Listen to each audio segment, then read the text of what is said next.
Cool. So Dave, thanks for hopping on Never Broke Again podcast. We are going to chat with you and you're going to share with our audience, what are the skills that you have learned? So if your bank account went to zero, you'd be able to get all of it back. So thanks for hopping on. And what are some of those skills, Dave? Like, could you share with us, like, what maybe Andrew always likes to ask, what's your superpower? Sure. I would say that the most important skill is relationship building and being very, very curious and eager to meet people and help people. And that along with solving people's problems is probably how I've become a successful entrepreneur and ended up creating a lot of value and creating some wealth. Awesome. So hey, Josh he was sending out the link and he said, "Hey, I didn't spell likable right." Well, there's different ways to spell likable, but we were fortunate to build a brand with a word, and that worked out very well for us. So tell us a little bit more about that. That's your concept, to be likable? Is that correct? Well, since we sold the company, that's a little bit less of my focus these days. But certainly, I in my first 3 books and in my first 2 businesses, I built a brand around the power of being likable. Yeah, and so I've written pretty extensively on it. And likability starts with listening and it ends with gratitude, and it involves 11 key traits that I identified in my books: transparency, authenticity, passion, teamwork, several others. But I would say listening and gratitude are the 2 pillars of likability. What are the books called? My first book was called Likeable Social Media, and I followed it up with Likeable Business, Likeable Leadership, and The Art of People. Are they on Audible?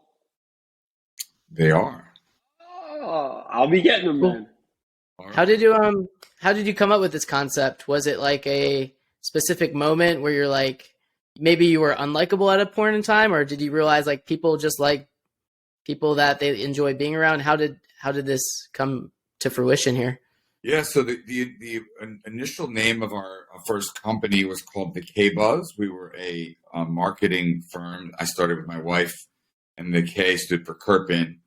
And when I ran for office in New York in 2009, the woman that ended up, the incumbent who ended up beating me, called me and said, I hope, even though you're not going into government right now, I hope I get to hear you, at work. And I said, what do you mean? She said, don't you work for that radio station, K-Buzz? And I knew at that point that word wasn't going to represent what we were doing well. And social media had just come to scale. Facebook had just opened up to beyond college students, and we were doing quite a bit of work with big brands, leveraging Facebook for them. And one of my employees actually came up with Likeable as a name for the company, and we went with it and never looked back, right? So Likeable started off as a concept specific to social media. And then when I was making the rounds of speaking after my first book came out, I realized that likability wasn't really just a word and a concept that applied to social media. It really applied to business and leadership and just relationships in general, right? I mean, nobody really likes to work for a-holes, and when we are, I've been very, very blessed, in terms of trying to live that brand, and I really do think nice guys finish first, and folks that are give and act selflessly end up doing very, very well in the long run. What makes people unlikable? Do you think some people are unlikable just because they just don't know how to be likable, but they have good intentions? Or is it just is it something that you're born with?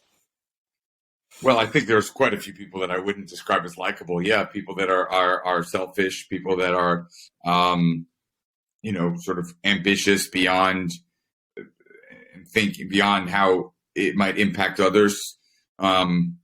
People that are, not generous.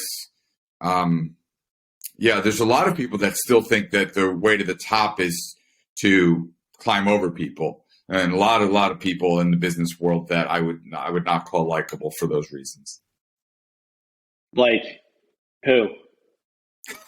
Well, I'm not gonna call out names, but I mean, if you pick, most Fortune 500 CEOs, most bank and sort of big company leaders, they've been trained in a methodology of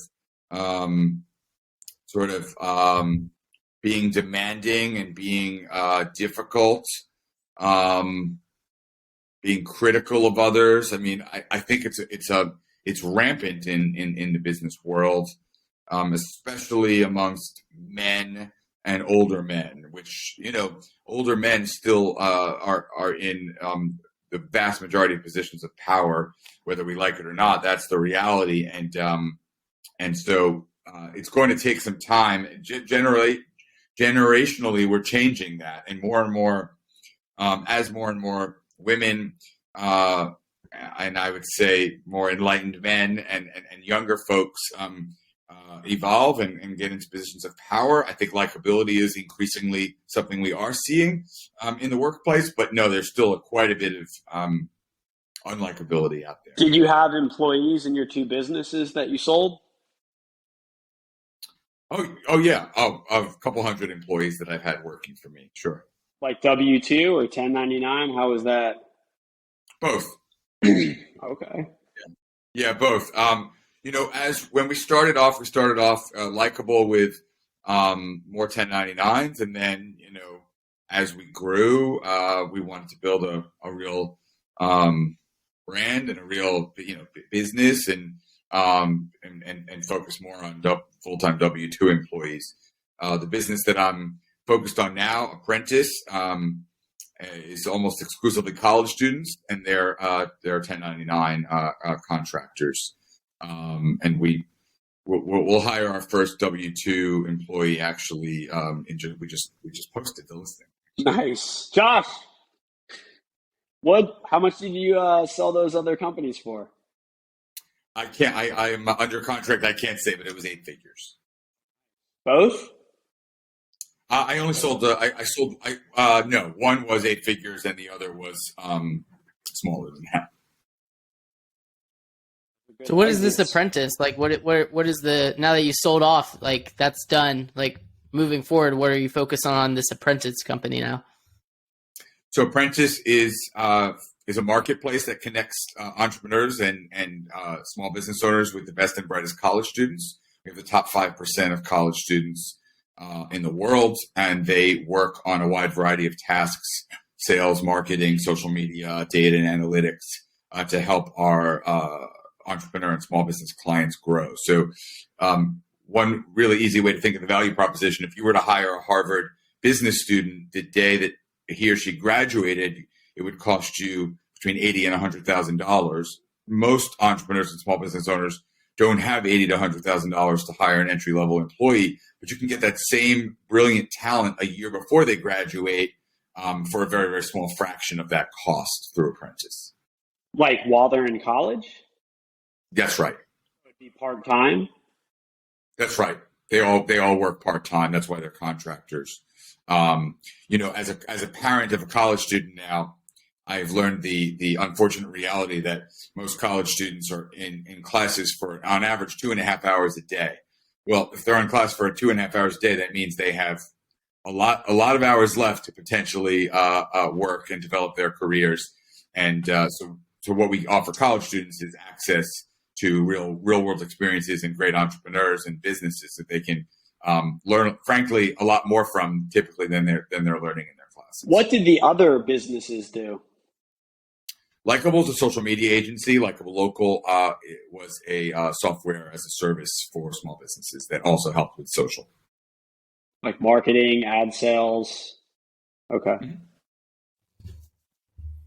Mm-hmm. That's awesome. It sounds like this is like a little bit of disruptive, filling a hole out there. Yeah, a little bit. You want to get good people working at your company, yet you don't want to pay them like, hey, I went to Harvard, pay me my 6 figures because I deserve it. at the same time, you're helping them help you. And that definitely sounds like what can make Dave more and other people likable. Yeah, what I started with was the idea that when you're solving problems and creating value, that's how to ultimately make a lot of money, right? And so I'm always thinking as I start. I mean, I've started 6 or 7 businesses, and I'm sure I'll start lots more, before it's all said and done. What I'm always thinking about is how can what are some problems that we can help solve, and that's really how to never be broke. What are you paying these students?